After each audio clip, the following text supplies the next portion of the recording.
Assalamualaikum warahmatullahi wabarakatuh. Selamat siang. Saya di sini sebagai moderator akan berbincang mengenai tujuan negara menurut salah satu tokoh.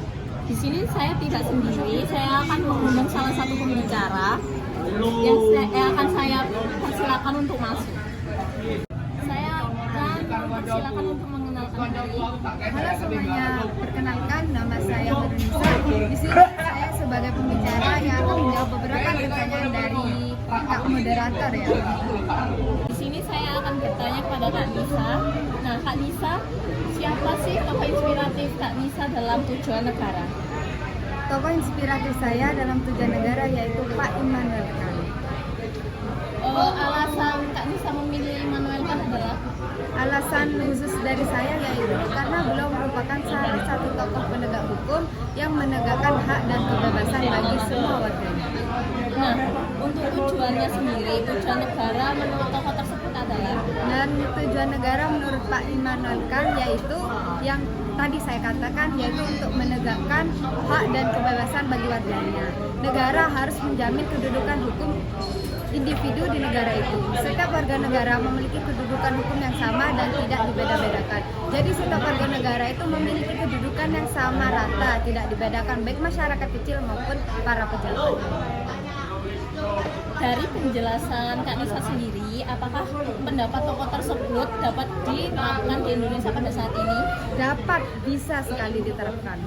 Jika sila ketiga benar-benar diterapkan di Indonesia, tapi kerap kali ketidakadilan itu terjadi, terutama ketidakadilan dalam hal-hal dan kebebasan warga negara yang sering kali dipermainkan oleh para penegak hukum. Nah, tadi kakak sendiri mengatakan adanya ketidakadilan oleh penegak hukum. Nah, menurut Immanuel Kant sendiri, ketidakadilan hukum itu seperti apa? Menurut Immanuel Kant, bentuk ketidakadilan hukum itu seperti pembungkaman kebebasan pers dengan cara mencabut SIUP, khususnya terhadap pers yang dianggap mengkritisi kebijakan pemerintah. Hal ini kerap kali terjadi, berlanjut dan terus berlanjut, dan pemerintah tidak segera menanggapi kritik tersebut.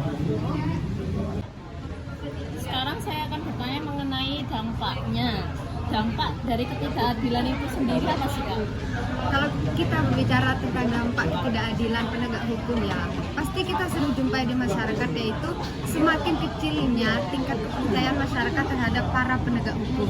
Dan apabila itu terjadi, masyarakat yang diam, yang mungkin kecenderungan agak introvert mungkin diam, tapi bagi masyarakat yang tidak terima akan memberontak besar-besaran dan mengadakan demo yang menyebabkan terjadinya banyak korban jiwa.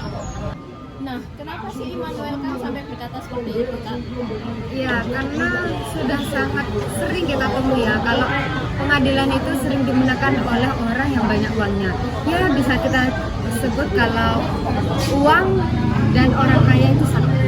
Buktinya, uang bisa merubah situasi dan kondisi. Aparat penegak hukum di Indonesia sangat sulit untuk diajak menggunakan apa ya, keadilan gitu ya. Keadilan. Seringkali rakyat kecil itu kayak sulit memenangkan peradilan karena kurangnya uang yang mereka miliki. Jadi kita kembali ke topik yang pertama, bahwa masyarakat sering kali dipermainkan oleh para penegak hukum, dan seharusnya menegakkan keadilan tanpa memandang uang atau dan martabat lainnya. Begitu, Pak. Nah, sekarang saya akan menyimpulkan dari penjelasan Kak Nisa. Jadi, negara harus memenuhi hak dan kebebasan warganya. Tapi ternyata belum terpenuhi sepenuhnya. Sekian, terima kasih dari kami. Wassalamualaikum warahmatullahi wabarakatuh.